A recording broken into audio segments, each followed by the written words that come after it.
You're listening to the Family Discipleship Podcast.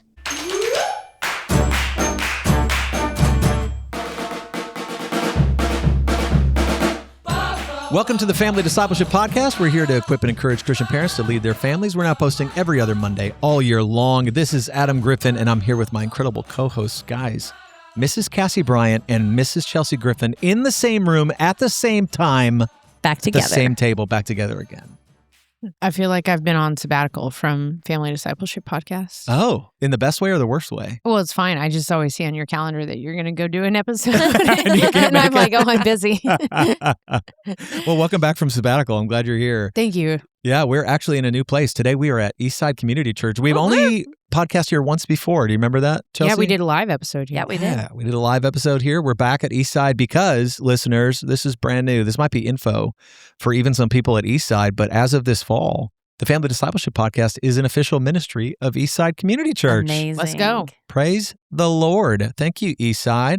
Glad to be able to do this with you guys and glad to be serving our local church. For those of you who aren't anywhere nearby, this is going to change pretty much nothing about what you'll experience at the podcast, except for the fact that Cassie, Chelsea, and I will be able to be in the same room much more often, getting to do episodes together that, by the way, this fall and for next year, I'm thrilled. We are like booked out. For those who don't know, Austin, my assistant, is in the room and he can testify to this. We get like too many guest requests. People are constantly emailing saying, hey, I wrote something and I want to talk to you guys about it. And we are booked out. We are not taking guests right now because we are so excited about what we're going to be covering, the three of us, for this fall, for next year. It's going to be awesome. But we're starting today with a new series I'm calling Parenting Styles. Parenting Styles. So as we jump in, today we're going to talk about some of these vehicles that are assigned to parenting styles: helicopter parents, snowplows, and submarines. Cassie, if you had to decide between riding on a helicopter, a snowplow, or a submarine, what would you pick? Ooh. Probably a snowplow. You'd I like rather snow. ride in a snowplow? I thought that was the easy, last on the list. Oh, sorry. It feels like the safest. Definitely. Oh. I think probably the least deaths Yeah. are caused by snowplows out of those three. I'm not getting on a submarine. Ever. I am a Navy I feel brat. suffocated at the thought of being in a submarine. Yeah. A Very little proud of too my dad for his service, but I am not getting in a Navy submarine or any submarine. Did I've your dad actually- ever get in a submarine? I don't know. Okay. That would have been... I never heard of submarine parenting. Oh, we're about to talk about it. Man, Great. what a great segue, Cassie. Do what I can. Yeah, man, here we go. So the series, each week we're going to talk through some different parenting styles. Like next week, we're going to talk about tiger moms, which is kind of a thing. But we'll talk about tiger parenting and panda parenting and the difference between those two things. We're going to talk about free-range kids, which is kind of popular right now idea. Yes. And the idea is that every week we're going to talk about what's kind of a redeemable aspect of these. What would we say, hey, that is so in line with what the Lord would call you to?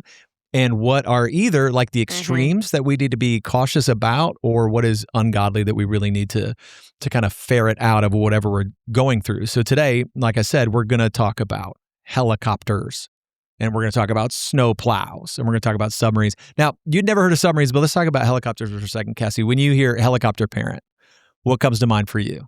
Hovering. Don't name names. Don't name No, who I'm thinking about. yeah. List No. them. Hovering, just like a constant nearness and watching over your children at all times. Yeah, we use helicopters for surveillance, right? Yep. That's what we use them for. It's a watching over. I think about I'm so scared in these episodes of offending people, so I just like to give a little preface, say I'm not trying to throw shade. I think all of us have done all of these For things. sure. You know We'll what I talk mean? about that too, for sure. There's nobody that says I never do this or never do that. It's like we fall into all of these things. But what the picture I have in my mind when I think of helicopter parenting is all the moms at the playground that are spotting their kids going up Monkey bars. up the ladder, and all the moms that are always shouting if they are chatting with their friends, they're always shouting, be careful at the park, which I also think it's a hassle to go to the ER. So it's a legitimate concern, right? It's like nobody wants to see their kids kid break their arms and no one wants to see their kid Yeah. get hurt. Yeah. But it's that concept of whatever you're doing, I'm always shouting, be careful, be Good. careful. Don't. Which the shadow side of that is then when something happens, you end up blaming yourself because it's like, I could have done something different or Sure. better, or I could have been watching closer and I wasn't watching. Yeah, Good. sure. I'm Yeah, saying like you might it's even real. say you're playing a position that the Lord has not called you to control your kids' Yeah. circumstances. Yeah. Maybe. Chelsea, there's also versions of helicopter parenting that you've experienced as a coach. Can you think of like what it was like as a coach to have helicopter parents? What was that experience like? Especially when I was a head coach for boys, I felt like moms felt more freedom to contact me in a way I don't think they would have if it was football. And there was a male coach and male athletes, but I felt like moms felt like, well, she's a woman. I'm gonna reach out to tell her that like my son vomited after the workouts, and that the workout was hard. Which of course, I think an obvious response there is he sounds out of shape, right? Like, thank you. Yeah, we're working on it. He needs more workouts, not less. Yeah. But yeah, some of that constant oversight of what's happening, especially like on behalf of their kid when it's something that the child should be doing for themselves at this age. Yeah. Communicating with me or taking responsibility for something. But like in high school, the parent shouldn't have to email and say, Billy has a project tonight, so can't he go early? You're like, Good. He was capable of coming and talking to me about his project, but here you are. Teaching them to advocate for themselves. Right, which is a great segue to snowplow parenting. When you think about snowplow parenting, what comes to mind for that? What would you say? It's clearing the path. Yeah. Just making it as easy as possible for them to move forward. Good. Yeah. Any obstacle, get it out of the way. Removing any challenge. Yeah. So what would maybe be a practical example? You gave the playground one, you gave the coaching one. It's if the helicopter is the parent over the shoulder saying, I'm watching my kid constantly, and if they're about to face something, I will know about it. I will be engaged with it. I am right here with this kid this whole time. What does the snowplow look like? It's like anticipating a problem that might be down the road and trying to get ahead of it and clear the path so that they don't have to deal with it. Good. So like what? Good question. I know I'm probably most guilty of this type of parenting. So I'm trying to think of like like, let's say my kids are going to camp next week. If I'm a snowplow parent, what am I doing? Oh, you're like packing for them, making sure I've done all of their laundry. Yeah. They haven't done it. Making sure that they have the right friend in their cabin. Yes. Yeah, you might be calling ahead, saying, hey, this is the way my kid is. He's different. He's unique. He's snowflaked. Yeah. And, or she needs this. Other kid, like you're on behalf of your kid. Yeah. Instead of letting your kid get there and maybe even explain something that needs to be explained, you're saying, I'll take care of that for you. It's good for a kid to end up at camp and having forgot something. Good. That's actually part of their character experience. Yeah, why would that be good, Cassie? That sounds Because miserable. they have to learn to be resourceful. They have to ask a friend to borrow something. They have to tell a leader, I didn't pack something, I made a mistake. And not my mom didn't pack something, they made a mistake. Yeah. Good. Or they experience the discomfort. Yeah. Because that's a strength we need to build up as believers, is experiencing discomfort with some resilience. There's a lot of discomfort that comes on the narrow path, right? Good. And so we want to be so used to it. And so and our kids to be able to say like, I've handled discomfort before, I can do it again. It's not scary, it's not new. But we want to help really flex that muscle for our kids. Great. This is so good. So let me give kind of some book definitions here. Helicopter parent, it's a term that goes back to 1969. No. Child psychologist Haim Ginott, I don't know how to say it again. But I think that's right. Or Ham Ginnett, depending on where you're from. Wrote a book called Between Parent and Teenager, and a teenager in it complained, "Mother hovers over me like a helicopter." So parenting authors Foster Cline and Jim Fay turned it into a label we all know in about 1990. So the helicopter parent is one who hovers, kind of always overhead, always watching, always ready to swoop in, kind of shadowing the toddler on the playground like Chelsea talked about, or micromanaging the homework, or like that they know everything that came home from the teacher. They know everything because they are always there. Even, we're not even just talking about when they're kids. It's tracking the college student's location. It's tracking the kid wherever they go. The snowplow parent, sometimes people will call this the lawnmower parent or the bulldozer parent. It's kind of one step further on the same kind of idea.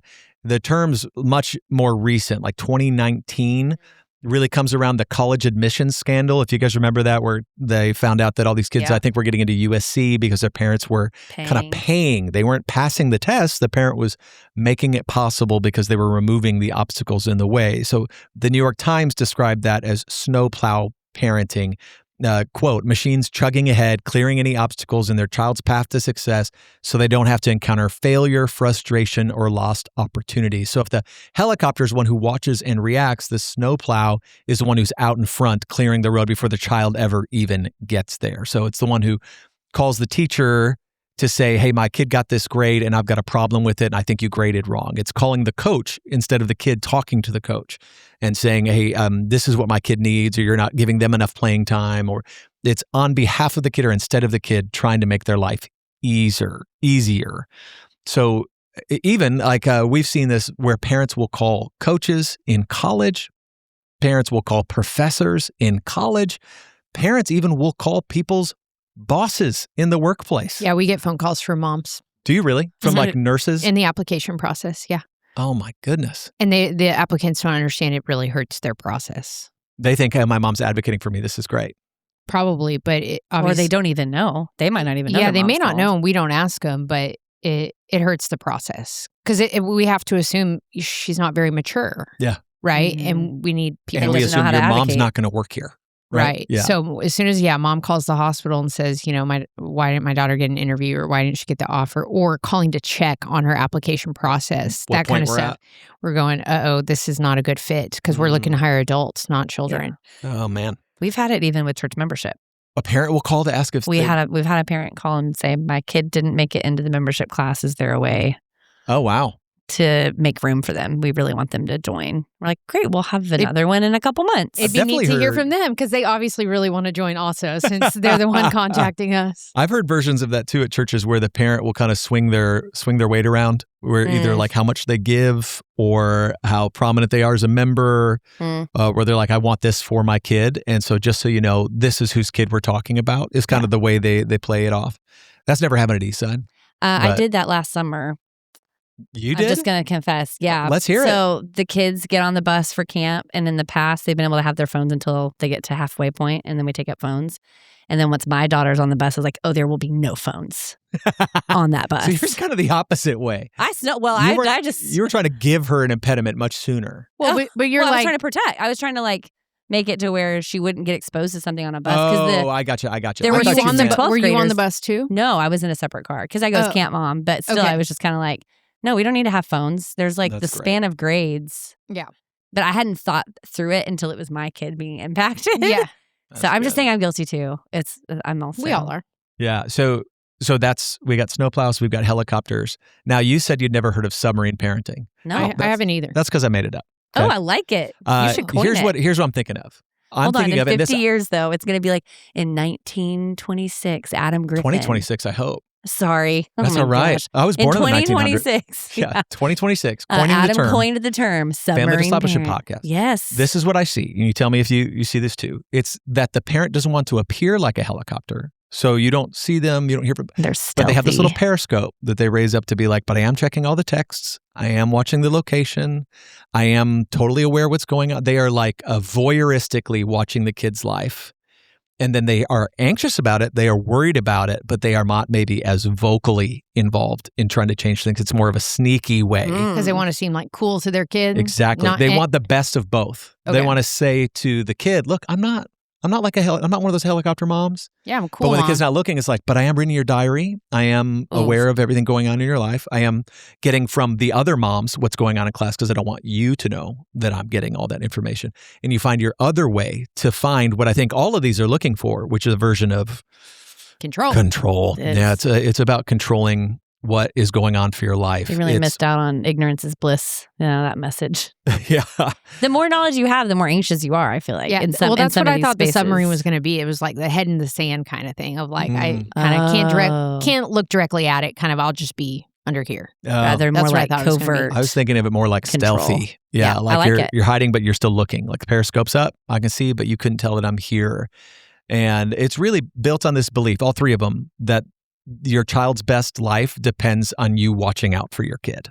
Mm-hmm. So if you believe that, and there's some version of this in all of us, that my child's best chance of having a good childhood, a successful childhood, a good time at school, a good time in this team is if I am watching out for them. That's the best thing. So to be fair to that kind of sentiment and to that kind of parenting, because I think we should all be charitable before we dive into maybe what's dangerous here. Mm-hmm. Chelsea, for the helicopter, the snowplow, the submarine, what are they getting right? What's the good instinct when you're thinking about my child's life will be good if I'm watching out for them?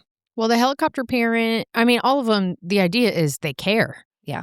Good. Care is important, right? Yeah, I'm not against care. That's right. We should care about our kids. They care about the kids. They care about the future. They are willing to sacrifice, Good. some of what they would be doing otherwise if they weren't helicoptering over their children, right? Yeah. You probably have to give up some hobbies in order to make time for this kind of thing, right? It is your hobby. Yeah, it's your new hobby. So like you'd be a lot better at golf or tennis, but here you are watching over your child.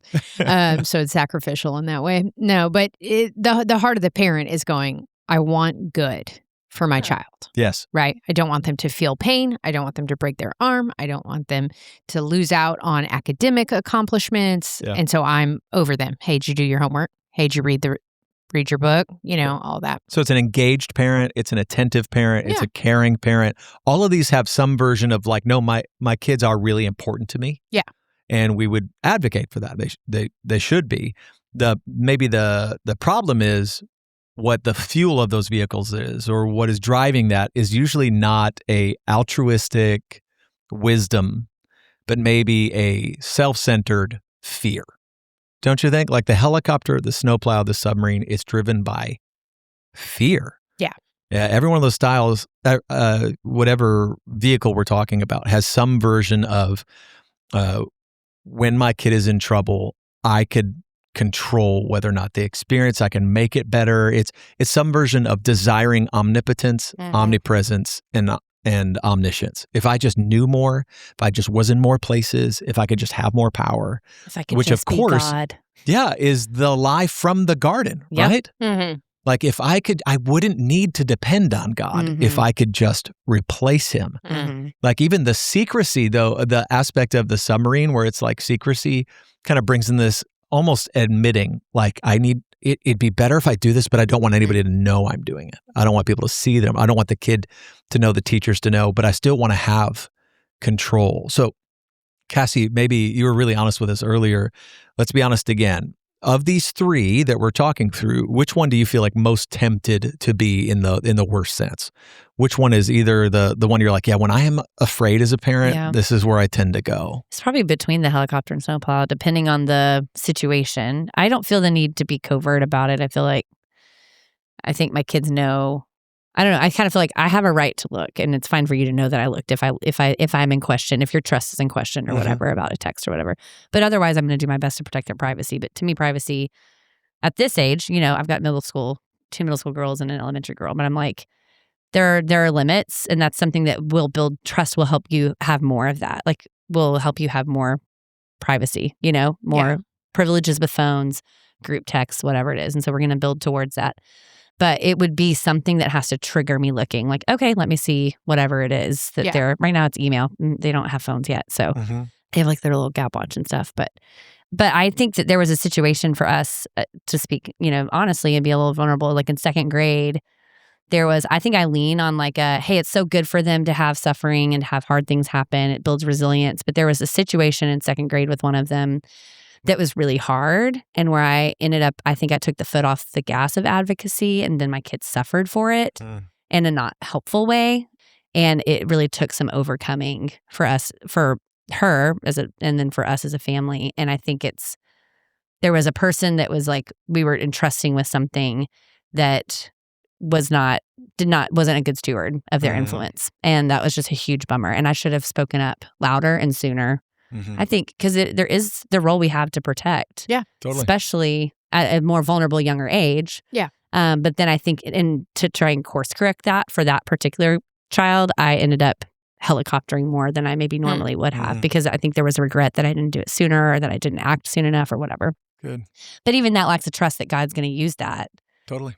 in her life, in our life as a family, and to move through that, kind of like, hey, we suffer. We're going to move through that suffering. We're going to grow in our faith and trusting God's character and his plan for us, and not then try to grab back that control. I think where I can overstep is like, okay, well, I have regret, so let's try and not have regret for that in the future. Yeah. So. Chelsea, how do you help us draw a line between like what's a godly vigilance for our kids' safety and well-being? We're not going to do nothing. We're not going to never look at what's happening in their life. And when does it cross the line to like an unhealthy voyeurism or engagement or vigilantism? Yeah, I think that question is what makes parenting really difficult, is that we'd love to get this right. We'd love to get it right every time. And what's tricky is like the story Cassie's describing is like, okay, she felt like she didn't get it right that time. That doesn't redefine her entire parenting relationship. Mm-hmm. It's an opportunity for growth. And it also doesn't guarantee, like, because she learned something from that she'll never feel like she made a mistake again, right? Right. I think the idea is that we'd stay really dependent on God, that we'd stay really near and continue to surrender fears. And I think this is a big part of where community comes in too, which community can only be as helpful as we are honest, right? Yeah. That's right. And it can be hard in community because you don't want to share things that put your family in disrepute or your children. So sometimes it can be hard to know who's safe to share certain things with, parenting wise, because maybe someone's going to be kind in that moment. And then later they're going to be like, I don't want my kid around your kid, because you actually shared honestly. And we're like, all these kids are sinners and they all struggle with things, which again, as a parent, you're like, it's not a solution to take our kids away from anyone who might not be a perfect influence. Like they have to walk in the brokenness of community as well. So the answer is, I don't know. Yeah. I don't know. I think every day requires dependence and surrender. It's good. Yeah. And confession of the and sometimes fears. it's different for different kids on different days. Yeah. It's like you really do have to pick your battles, right? Mm-hmm. There's some that you're like, I definitely need to fight here. Some of these I'm going to fight on your behalf. Mm-hmm. And some of these I'll need to apologize and say, I wish I would have let you figure that out. Sometimes you're going to create opportunities where they have to advocate for themselves. And sometimes you're going to stumble upon them and have to make decisions every day. Like, what is the Goldilocks version of parenting here? I don't know. Yeah. Sometimes it'll be too hot or too cold. Yeah. But I'm going to try to trust the Lord with it. Yeah, all the time.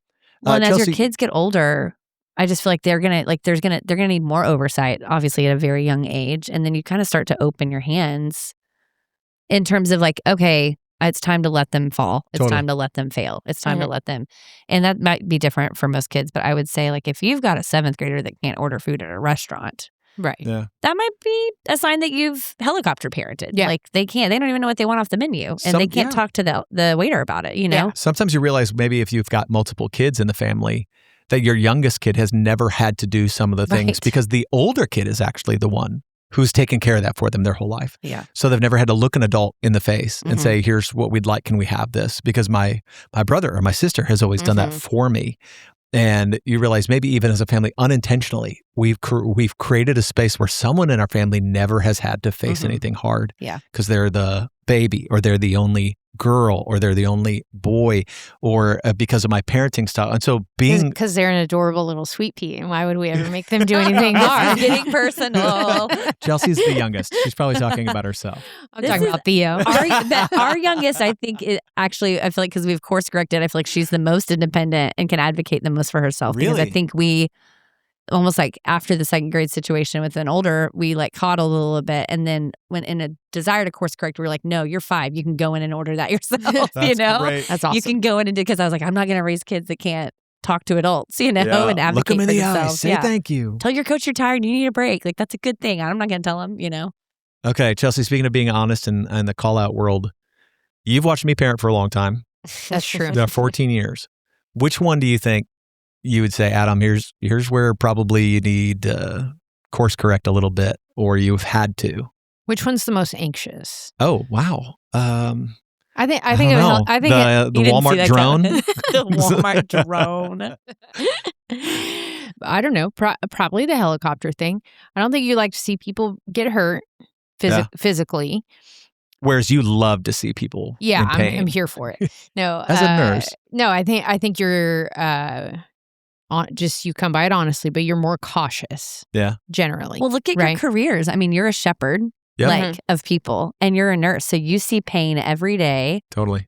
a productive pain lead to something that's good. That's So right. like your daily vocation is watching women go through something really hard and then bear the fruit of that. That's right. And at the I've end been of it. overexposed to people ruining their lives through sin. Yes. And so Yeah. you're doing your best to guard the sheep. And That's right. your career paths are even Yep. kind of No, that's a good word. interesting. Yeah, so we're in a tricky spot here. Yeah, you We're the honestly, you're the perfect pair. perfect pair. Yeah, we are exactly. we are a good pair. You're the perfect Like pair. a helicopter that married a snowplow and had a submarine baby, you know? We gave birth to several submarines. What's the most ideal vehicle here? A monster you know? truck. Just run things over, put the kid in the back, you know? No, I really don't know. I think a don't- Honda Civic or something. Oh, Yeah, for yeah, sure. yeah. It's reasonable. It'll last forever. reasonable. Yeah. 200,000 mile Yeah. vehicle. Yeah. Tesla, let it Good. drive itself, I say. Yeah. You know? More hands-off approach. Okay. Okay, before we get to scripture here in a second, let me ask you this, Cassie, because I think there's an aspect of this we haven't talked about yet, is when your kids become aware that this is the way you're parenting in a way that's maybe negative for their experience. We've talked about this as kind of Chelsea as the employer, or we talked about what coaches experience. What about when your kids notice, hey, Mom, I think you're doing this out of fear for me? What kind of lessons might they learn in that moment that we need to try to be cautious about? Or what might our kids experience when we're being a helicopter, when we're being a submarine, maybe is the most obvious. Like if your kids find out that you have the secret voyeurism into their life, it can feel invasive, it can feel offensive. But what's the danger in our kids experiencing us as these different things? I mean, I think that I would hope that when my kids are facing something hard, that I would encourage them to pray and not try to control their circumstances, but trust that the Lord's at work.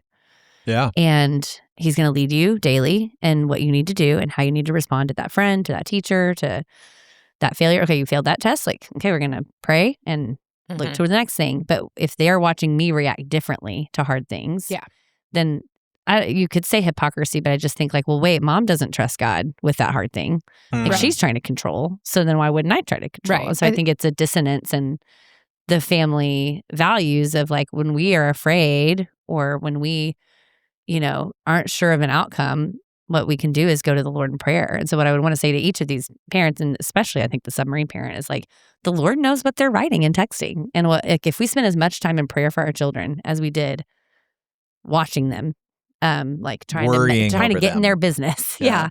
I just wonder how much more fruitful our faith lives would be. And then like we get to see God then show up and answer those prayers. I'm not saying you don't do anything for your kids. I'm just saying like if we spent if we were to just level up the prayer game, and then I think we get to show our kids when something does go in a fruitful way, we're like, oh my goodness, I prayed for that last week. So instead of calling your teacher, I prayed that God would give you the strength to advocate. And then you did. I'm just like so grateful to see that God led you to that result or gave you courage for that hard conversation or whatever it is. And so I think coming back to the relationship that we have with the one who's made a plan for their life, has numbered their days, who promises not to waste their suffering.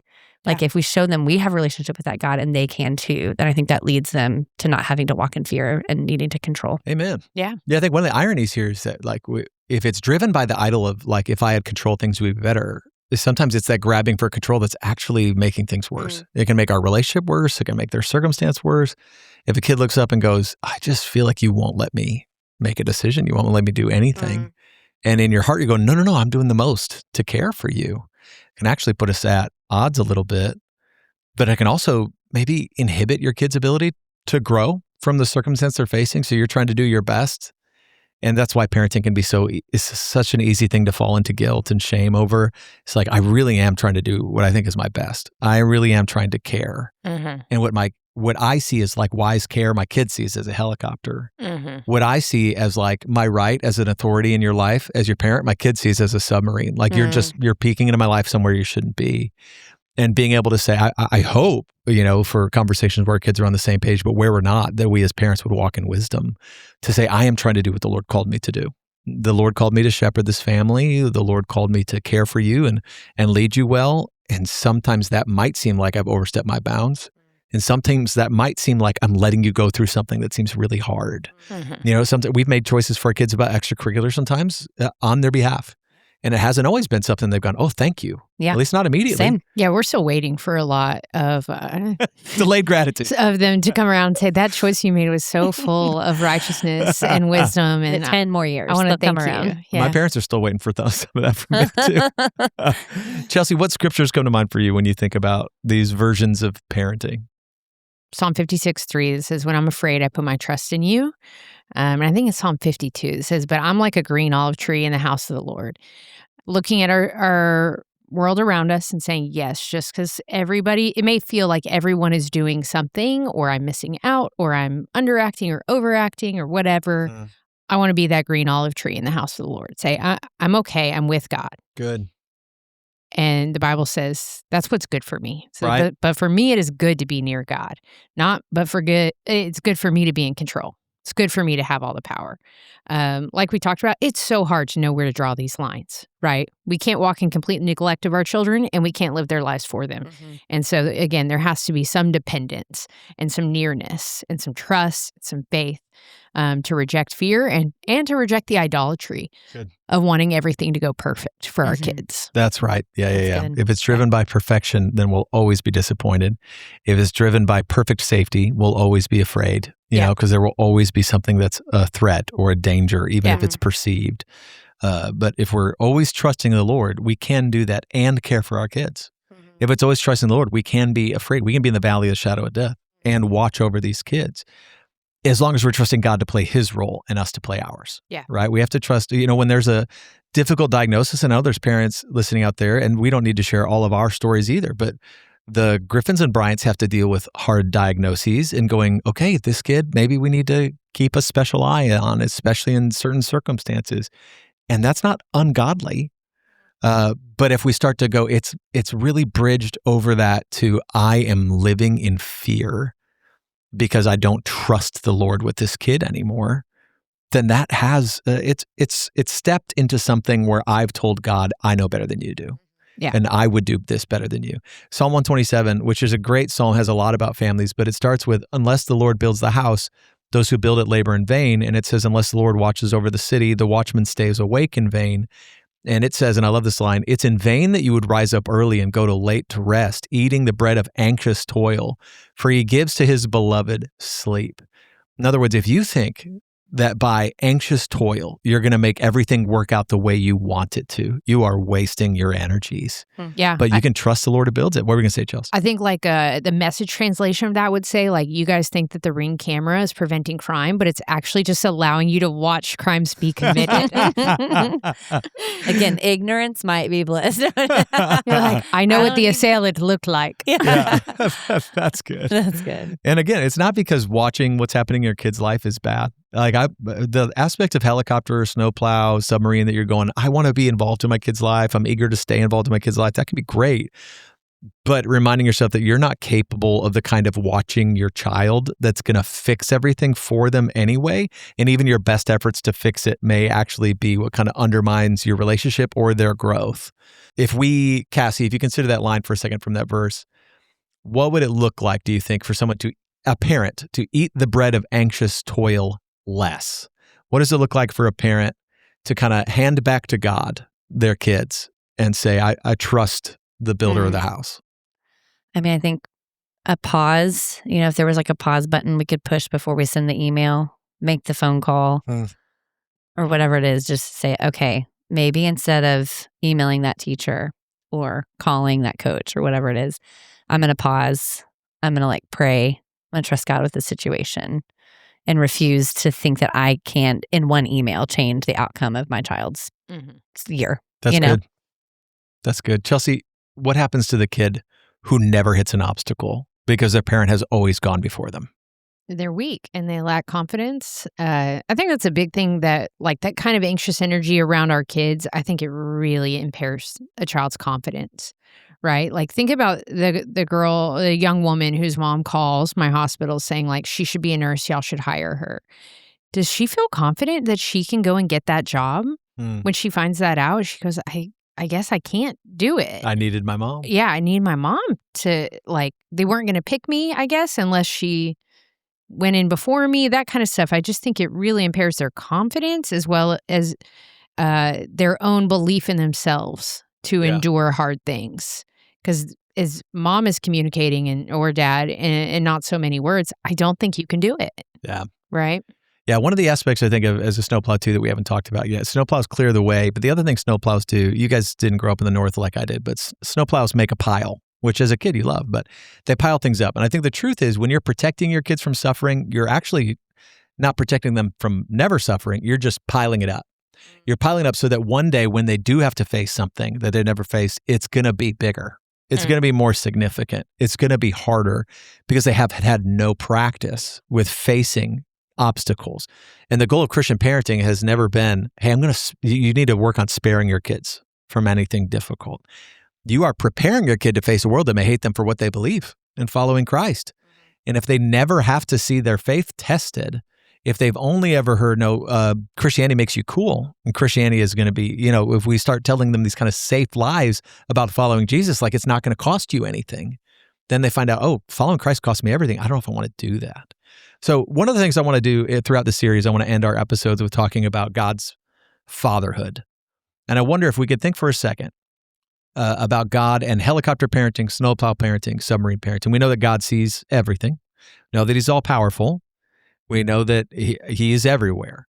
When you think about these styles of parenting, is there anything in these that you're like, oh, God is kind of like that? That is a godly aspect of being a helicopter, a snowplow, or a submarine. You mean like God sees, and that's kind of like the helicopter parent? Maybe. Is that what you're saying? Like, does God watch? Does he intervene? Does he just stand back and do nothing? Like, where does God fall? Like, as we're going, how do I draw the line? God draws it perfectly. Yeah. How does he do it? Like, what kind of parent is our God?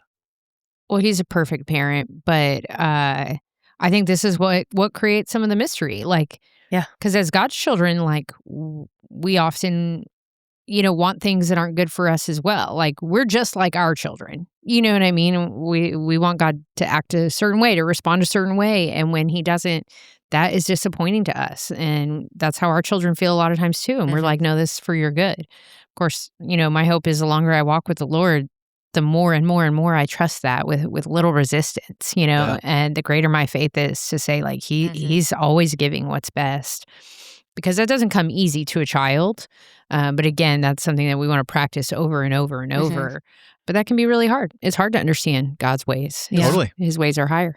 Yeah. Well, his motives are different. So if he's helicoptering or submarine or whatever, whatever analogy you want to use, it's like he's not motivated by fear. Right. We're exactly right. It's like he has total confidence in his plan. He knows exactly what the outcome is. He doesn't need to grasp for control. He can let us suffer. He can let us fail because our identity is secured in Christ. Yeah. And so he doesn't have to worry, quote unquote, as a parent he doesn't about worry. us as children. Yeah. But he can also watch over and make a path for us despite, I think about the narrative of Joseph, and he doesn't spare Joseph suffering. And instead he said, the refrain all throughout that is, and God was with him. Right. And God was with him. And at the end it's, and God, what was meant for evil, God has worked for good. Totally. Yeah. And that's why he can do that, because he's transcendent and he's omnipresent and omnipotent and all of those things where we are not. And so it's us, instead of us reaching to be like him, it's like instead he's done everything by sending Jesus to be like us and pay the price for all of our mistakes. And Joseph's such a good example, Cassie, because there are moments in there where God does intervene and he changes things for him, and he gives him an interpretation of a dream, or protects him in the prison or as a slave. And there are moments where it's just like, no, Joseph's just really like, that was a hard thing. That was a hard thing. That was awful. And we would say, why did God do this then and why then? And I don't know.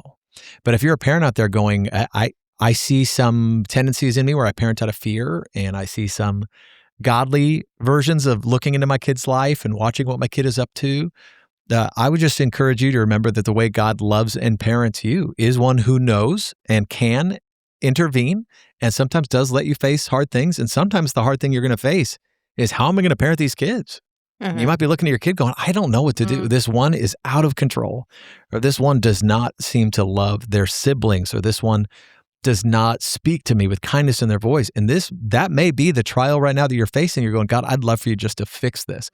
I'd love for you to be a helicopter parent. And the truth is, because God is perfect, I would love for him to helicopter my life and just be like, or snowplow. Could you just get in front of me and just knock it off? Could you make my path straight? And there are promises that is eventually coming for me, and that he can do it right now, but I trust it even when there's bumps and turns along the way. Yeah. Well, thanks for listening, friends. Next episode, we're going to continue our parenting style series. We're going to talk about 2 animals that maybe you wouldn't want to meet in the wild. One of them, tigers, maybe one you'd like to. Pandas. We'll talk about that next time. So if you think it's as important as we do to disciple our families, please help us out by giving us a great review wherever you listen to podcasts. Visit one of our sponsors, share this episode with one of your friends. And if you want to keep up with us or join the conversation, you can find us at familydiscipleship.com or follow the Family Discipleship Podcast on Instagram and Facebook. Episodes of this podcast will now drop every other Monday all year long, so we will talk to you again soon.